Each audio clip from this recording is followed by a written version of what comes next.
When my dad walked into the interview room wearing a borrowed polo and the most uncomfortable expression I've ever seen on his face, I almost felt sorry for him. Almost. He sat down across from my general manager, clasped his hands on the table, and tried to look confident. On the wall behind my GM's head, in a simple black frame, was a business license that said, Owner/franchisee, Kayla M. Harris. My dad glanced at it, didn't quite read it, and looked away. My brother, Nate, was in the lobby, filling out the same application we gave every candidate. My mom was outside in the car, just dropping them off, because she couldn't believe we'd sunk this low. And I was in the small office next door, watching through the one-way glass, drinking my coffee from a paper cup with our logo on it. The same logo they'd spent years mocking. The same logo that Mal paid my mortgage. The same logo they were here begging for a paycheck from. Apparently working fast food isn't so embarrassing when the rent is due. My name is Kayla. I'm 26, from a medium-sized town in Indiana, and for most of my life my family treated my job like it was a phase I was supposed to grow out of. You know how some parents talk about their kids? My daughter's in med school. My son just passed the bar. My youngest is doing her MBA. My family had one favorite line. Kayla? Oh, she's just flipping burgers for now. She'll figure something out eventually. They'd say it with a little chuckle, like it was self-deprecating. Like it didn't stab me every time. Growing up, it was clear what counted as a real job in the Harris family. My dad is an electrician, the kind who starts at 6 a.m., comes home with grease on his hands, and falls asleep in front of the TV. My mom works front desk at a dental office and introduces herself as basically the office manager even though her actual title is receptionist. My older brother Nate was supposed to be the star. Straight A student, basketball team, early acceptance to a big state university. Our living room had a shrine of his trophies and certificates. My accomplishments? Honor roll certificates in a folder somewhere. Maybe. My parents weren't cruel. They just had a very specific script for success. College right arrow degree right arrow career they could brag about to their friends at church. And in that script, a fast food uniform was only acceptable as a stepping stone. Something you did for now. Not something you built a future on. The irony is, my first fast food job really was supposed to be temporary. It just turned out to be the best accidental training program I could have asked for. I started at Burger Barn at 16. It was either that or bagging groceries with a manager who looked like he wanted to retire in 1989 and hadn't gotten around to it. Burger Barn was close to home, paid 50 cents over minimum wage, and came with free meals. Sold. My parents weren't thrilled. You'll smell like fries, Mom said. At least it'll motivate you to do better in school, Dad added. You'll see what happens if you don't. At work it was chaos. Beeping timers. Grease popping. Teenagers yelling orders at each other over the hiss of the fryer. I weirdly loved it. There was something satisfying about the rhythm of it. Bun, patty, cheese, wrap, done. I learned how to multitask. How to stay polite when someone was screaming at you because you forgot the pickles. How to count change in my head faster than the register. I also learned something my parents never really respected. Operations. Which is a fancy way of saying how not to run out of ketchup and how to make sure everyone shows up on Saturday night. By senior year, I was a shift lead. I made the schedules. I handled inventory. I knew which supplier's deliveries were always correct and which driver rounded every box of fries up by accident. At school, I was the Burger Barn girl. At home, I was the one with the little job. At work, I felt competent, valued, needed. When it came time for college decisions, reality hit. We didn't have a college fund. Nate had burned through most of what little savings my parents had getting his degree in business administration, a detail that will become relevant later. I got into state university, but even with some need-based aid, the loans I'd need scared me. I'll just do community college for a year, I told my parents. Save money, figure things out. They nodded. That's smart, Dad said. Just don't get stuck there. You're too smart to be handing out hamburgers forever. I smiled and nodded. Inside I thought, and what if I'm not? Community college classes were easy compared to high school AP. Burger Barn, meanwhile, offered me a full-time role as an assistant manager. Full-time, in fast food terms, Meant 50 hours a week plus your phone on 24/7 for callouts. The pay was $16 an hour, which to 19-year-old me looked like all the money in the world. If you take it, you'll never go back to school, Mom warned. Plenty of people work and go to school, I said. Plenty of people also get stuck, Dad muttered. They weren't wrong. But they weren't entirely right either. Because what they didn't see, what they refused to see, was that Burger Barn wasn't just a job. It was a crash course in running a business. I learned how labor costs worked, how to read a P&L, profit and loss, sheet, how a 5-cent increase in lettuce prices could screw your margin if you didn't adjust portions. Corporate sent managers to quarterly trainings where we talked about customer retention, local marketing, vendor contracts. Nate was at his fancy 4-year university taking Intro to Management from a professor who'd never actually managed anything but a TA schedule. He'd call home complaining about group projects. I'd be dealing with a rush of 40 people because someone posted a TikTok about our new spicy chicken sandwich. Guess who learned more about real-world pressure? Still, at every family gathering, the conversation went the same way. So how's school, Nate? Uncle Ron would ask. Nate would sigh dramatically. Brutal, he'd say. 300 pages of reading a week. Group presentation on supply chain strategy. Everyone would nod, suitably impressed. Then Aunt Lisa would turn to me. And you, Kayla, she'd say. Still making fries? There'd be polite chuckles. I'd smile. Yep, I'd say. Still making fries. They never asked how many people I supervised, how much revenue passed through my shift, what my on-time drive-through score was. In their eyes, I was stuck. In mine, I was just on a ladder they didn't recognize. Nate graduated when I was 22. Our living room shrine grew. They framed his diploma. He came home with big plans and no job offers. The market's rough right now, he'd say. Entry-level salaries are a joke. He insisted on applying only to real positions. Nothing under $60,000. Nothing that involved wearing a name tag. Meanwhile, Burger Barn promoted me to general manager. I got my own store. A rundown location near the interstate with aging equipment and mediocre reviews. Think of it as a fixer-upper, my district manager, Sheila, said. You've got good numbers at your current store. Prove you can turn this one around, and we'll talk about the next step. The next step was franchise opportunities. Northwest Foods, our parent company, had a program where top managers could buy into a franchise with a combination of savings, financing, and company credit. You needed at least $25,000 of your own money, good credit, and a few years of strong performance. Sheila slid the brochure across the table. You've got the brain for it, she said. And you're young. You get 1 or 2 of these making money for you, you'll be in a better spot than half the people chasing corporate jobs. I took the brochure home. I didn't show my parents. Because I knew exactly what they'd say. You want to own a fast food place? Dad would scoff. Why not aim higher? Mom would worry about risk. You could lose everything, she'd say. Restaurants fail all the time. They weren't wrong about the risk, but they also weren't seeing the full picture. Owning a franchise wasn't the same as opening a random burger shack on a corner. We had national marketing, established supply chains, systems I already knew inside and out. It was scary, but it was also possible. For me, the girl they thought was just flipping burgers. I spent 2 years turning that rundown store around. I replaced faulty equipment, redid the schedule so we weren't paying overtime unnecessarily, redesigned the front counter flow so we could move the line faster, started a competition among employees for upselling that actually made it fun. Our drive-through times dropped. Our Yelp reviews improved. Corporate noticed. So did Sheila. She called me into her office one afternoon. Remember that franchise program? She asked. I nodded. My heart sped up. There's a location 2 towns over, she said. Owner wants to retire. Corporate would rather sell it to an internal candidate than some random investor. You interested?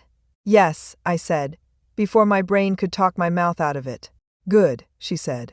Here's what it looks like. The numbers made my stomach flip. Purchase price, $600,000. Required personal investment, $30,000. SBA loan, possible. Corporate financing, possible. Fulfillment of my parents' worst fears, probable. But I'd been saving. Living like a broke student. driving a 15-year-old Corolla. My bank account had just nudged past $40,000. I met with a small business banker. We ran projections. I brought in my store performance reports. He was impressed. "You know this business," he said. "Numbers are good. Brand is solid. With corporate backing, this is less risky than starting from scratch." My parents still didn't know. I signed the paperwork. 6 months later, at 24, I officially became the 51% owner of Burger Barn number 317. The remaining 49% was held by Northwest Foods as part of the franchise program. I went to the closing meeting in business casual and signed a stack of documents until my hand cramped. Then I went to the store, put on my same old uniform, and took over the shift. To the crew, I was still Kayla, the manager. To the IRS, I was Kayla M. Harris, sole proprietor of KM Burgers LLC. To my family, nothing had changed. Not yet. I didn't tell them for a few reasons. Petty ones and practical ones. Practical. New businesses are fragile. I wanted to make sure the store turned a profit before I invited my parents' anxiety into it. Petty. I was tired of trying to impress people who thought anything short of doctor was failure. So when they asked how work was going, I'd say busy.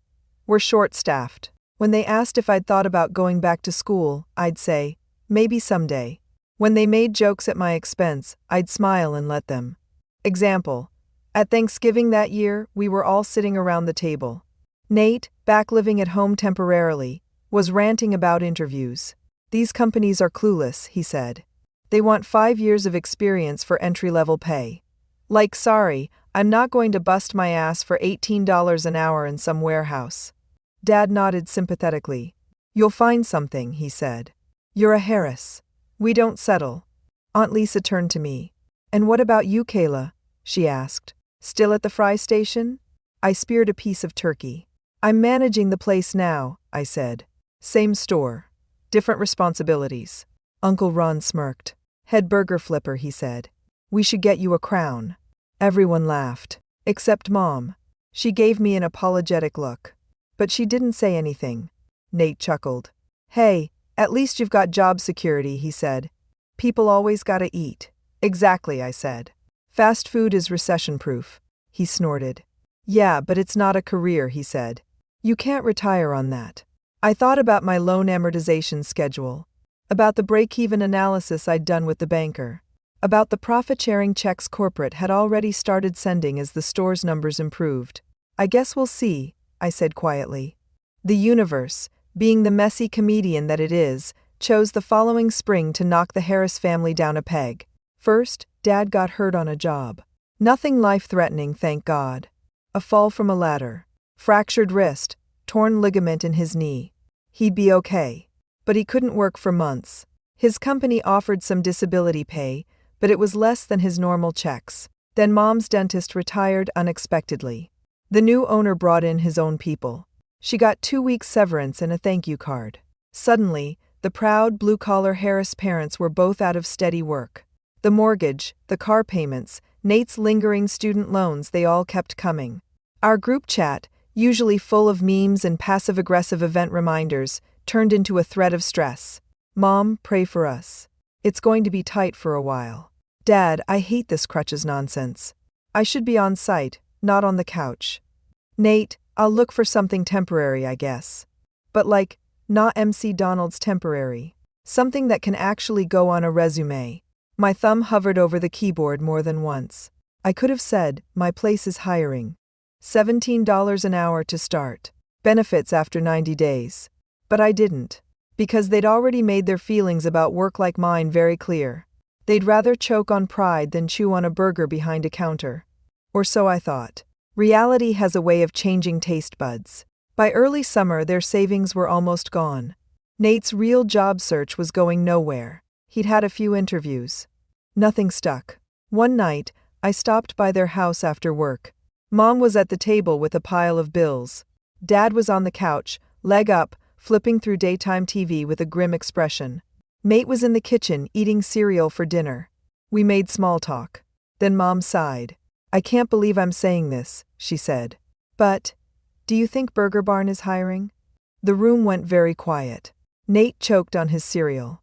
"Mom," he said, No offense, Kay, but I'm not working there. Mom shot him a look. You're not too good for any honest job, she said. None of us are, apparently. Dad rubbed his forehead. I just need something when the brace comes off, he said. Even part-time. I can't sit around collecting dust. I stirred my tea. We are hiring, I said carefully. Frontline, shift leads, even some back-office admin at my store. They all looked at me. You mean the one downtown? Dad asked. I nodded. The food is decent, Mom said, almost to herself. And you said your manager was nice. I smiled internally. I did, I said. She's very reasonable. Nate made a face. I have a degree, he said. I'm not flipping burgers. Then you can keep waiting for your dream job, Mom shot back. The rest of us need to pay the electric bill. She turned to me. Can you put in a good word, she asked, for me and your father? And maybe Nate if he pulls his head out of the clouds? I took a sip of tea to hide my expression. Sure, I said.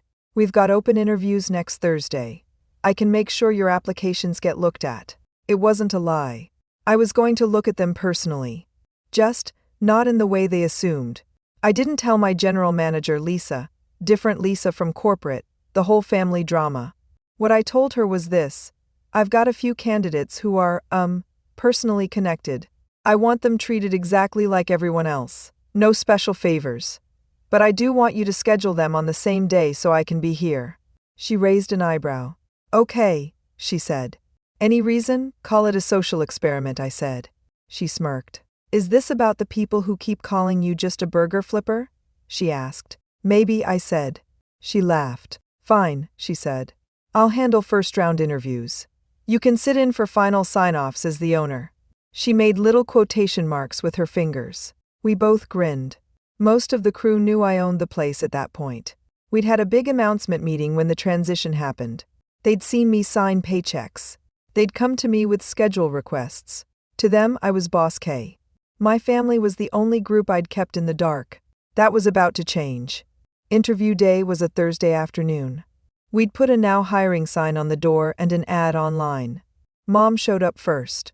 She wore a blazer I hadn't seen since my high school graduation. Her resume was printed on slightly curled paper. Dad came with her, moving slower but more steadily, braces off but knee still aching. He wore a plain polo, and the determination of someone who'd never had to interview for anything in 20 years. They just called and offered me the electrician job last time, he said. This whole fill out an application online nonsense is new. Nate arrived 10 minutes late, in joggers and a State University business hoodie. He hadn't shaved. Traffic, he said, even though we lived 10 minutes from the store. Jess, our front counter lead, handed them all the same application packet as everyone else. Please fill out both sides, she said. When you're done, take a seat in the lobby. We'll call your name. My parents looked around, eyes darting. They still hadn't seen me. I was in the back office, behind the one-way glass that let me see into the small interview room. Lisa started with my mom. Carol Harris, she called. Mom stood, smoothed her blazer, and followed Lisa into the room. Thanks for coming in, Lisa said, shaking her hand. I'm Lisa, the general manager. Mom smiled nervously. Thank you for seeing me, she said. My daughter works here. She speaks highly of the place. She does, Lisa said, glancing at the glass where she knew I was watching. Tell me about your customer service experience. Mom launched into her basically office manager speech. Lisa nodded, taking notes. So you're comfortable on computers? Handling payments? Dealing with, the occasional cranky customer? She asked. Mom laughed. Oh, honey, she said. You have no idea what people are like when their insurance won't cover something. They both chuckled. I felt a sting of pride. She was good with people. She just didn't respect that I was too. Lisa asked the standard questions. Availability. Willingness to work weekends. Comfort with a fast-paced environment. Is your family supportive of you taking this job? She asked finally. Mom hesitated. They, will be when the bills are paid, she said. My husband's recovering from an injury. My son's, between things. My daughter, Kayla, she's the steady one right now. Lisa smiled. Yeah, she said. She is. Mom didn't catch the double meaning. Next was Dad. He was more awkward but earnest. I've never worked with food, he admitted. But I can fix a fryer if it breaks. We have a maintenance contract for that, Lisa said. But Handy is good. He bristled a little when she asked direct questions about schedule flexibility. I'm not a kid, he said. If I say I'll be there, I'll be there. Sometimes the kids are the only ones who actually show up, Lisa said wryly. No offense. He grumbled. Then came Nate. He swaggered in like he was doing us a favor.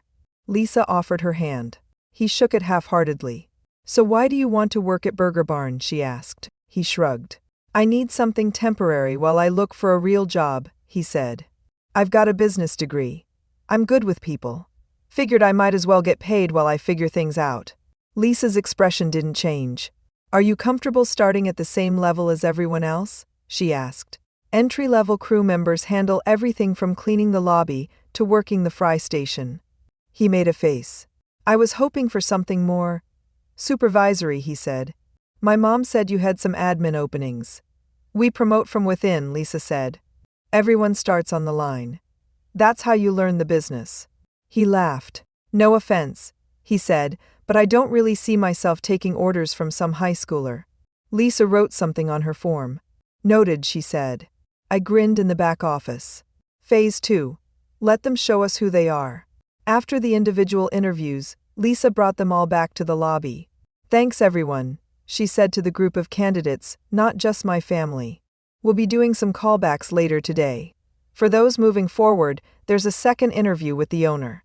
You'll get a text with a time slot. My parents looked at each other, surprised. Owner?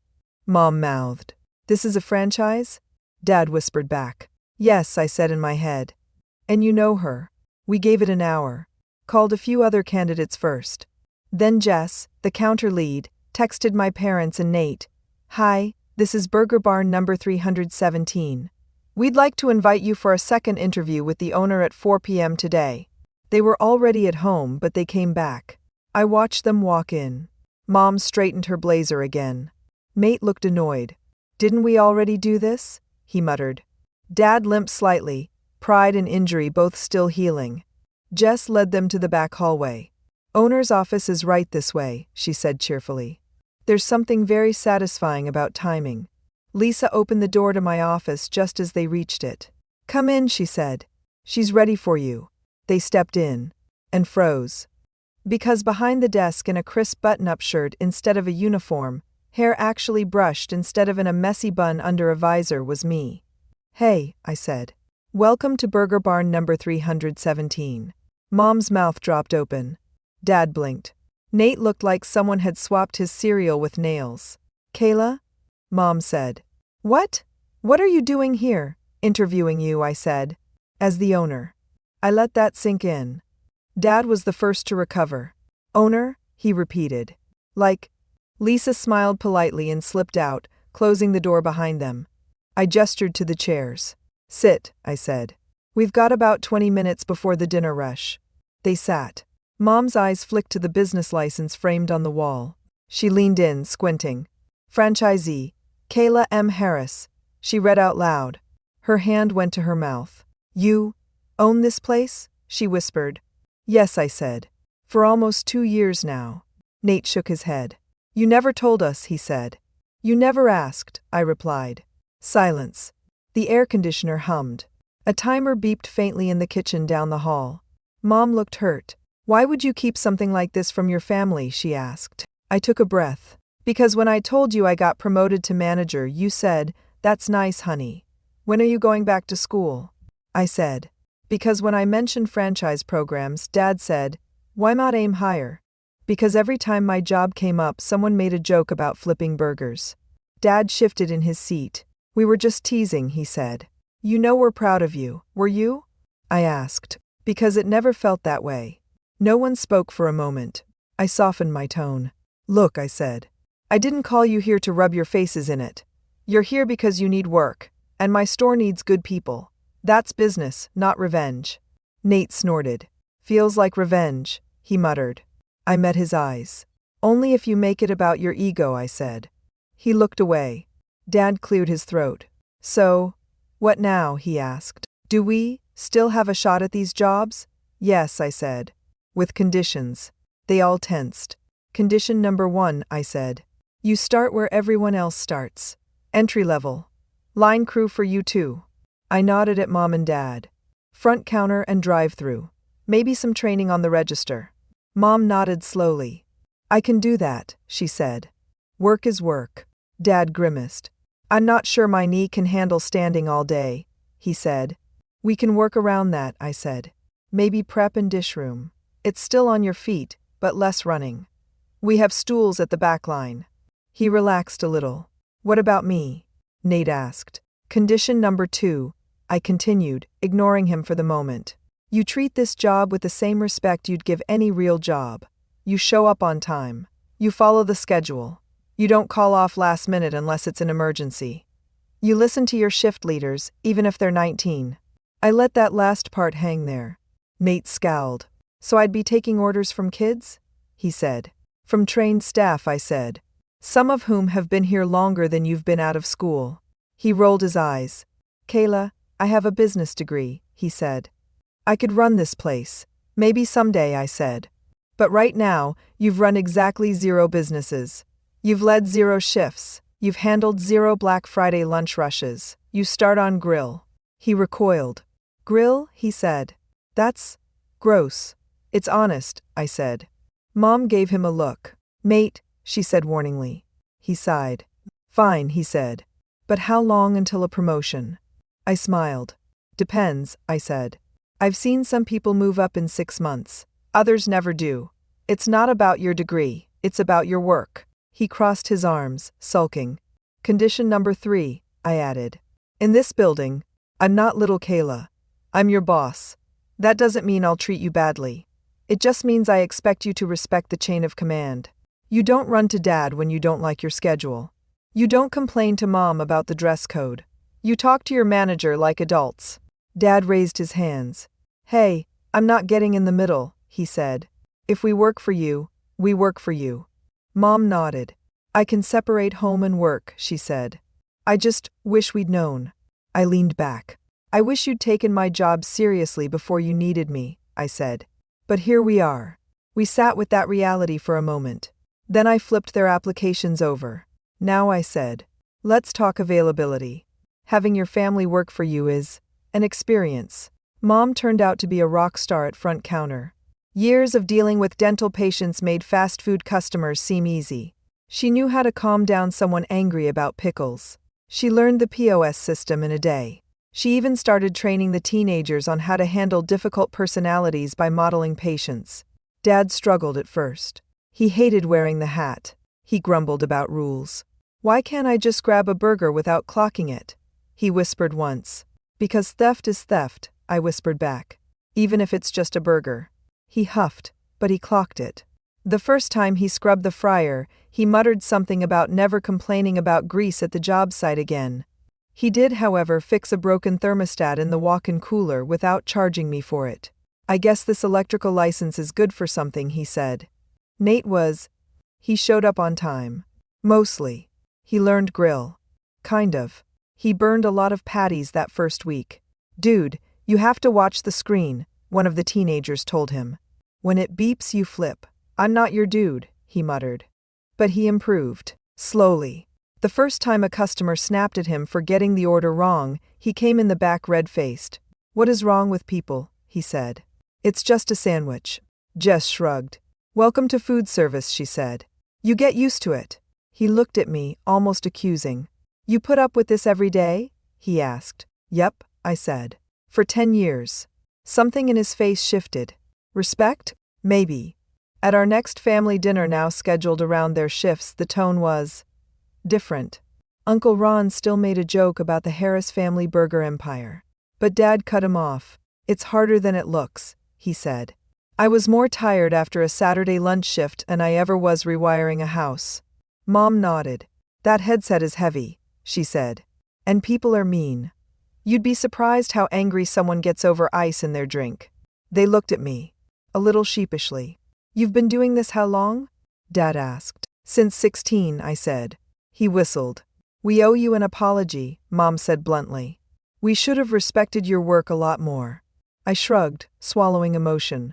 Thank you, I said. Nate toyed with his fork. I still want a real job, he admitted.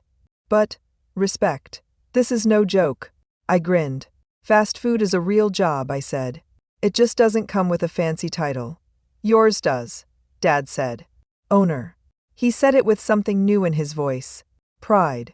Over the next year, things shifted quietly. Nate did eventually land a job in logistics at a mid-sized company. Ironically, his experience at Burger Barn's shift schedules, inventory, customer flow made him more attractive to hiring managers than his business degree had. Turns out real-world experience counts, he said ruefully. Dad healed enough to go back to electrical work, but he kept a weekend shift with us for a while. Extra cash, he said. And I like the crew. Mom stayed part-time by choice. I'm too old to chase insurance codes, she said. People ordering fries are less stressful. My family stopped introducing my job with a chuckle. Instead, they started telling people, Kayla runs her own business. It's a Burger Barn franchise. You should see how busy they are on Fridays. They'd say it with the same tone they used for Nate's new job. Sometimes nicer. Not because I suddenly became a different person, but because their survival had briefly depended on the thing they'd mocked. And they'd really seen what it took to keep a place like mine running. At Christmas, Dad handed me a small box. Inside was a cheap plastic crown from a party store. I raised an eyebrow. What is this? I asked. He grinned. Head burger flipper, he said. You earned it. We all laughed. This time, it didn't sting. Because now, it wasn't a dig. It was an inside joke. One I was finally in on equal terms. Do I think everyone needs to own a fast food franchise to get respect from their family? Do I think everyone should engineer an elaborate revenge plot where their rude relatives end up working for them? Also no. But I do think a lot of people underestimate what little jobs teach you. They look down on aprons and drive-through headsets without realizing those are the uniforms of people who keep the world functioning. My family was like that. Until the day they needed the very thing they despised. I didn't have to slam the door in their faces. I didn't have to rub my success in their noses. All I had to do was let them walk through the same door they'd mocked me for using. Application in hand. Pride in check. Straight into an interview room where the business license on the wall had my name on it. The franchise I secretly owned. So yeah, my family mocked me for working fast food. Called it not a real job. Laughed about me flipping burgers forever. Then life knocked them around, and I watched them apply to the franchise that paid my bills. I let them fill out the same paperwork as everyone else. Sit in the same uncomfortable chairs. Answer the same questions about availability and teamwork. And when they walked into the final interview and saw me behind the desk, not in a visor but in a blazer, they finally understood. The job they'd dismissed was the one giving them a second chance. The person they'd underestimated was the one signing the paychecks. They came in for just fast food. They left with a whole new definition of what a real job and a real grown-up looks like.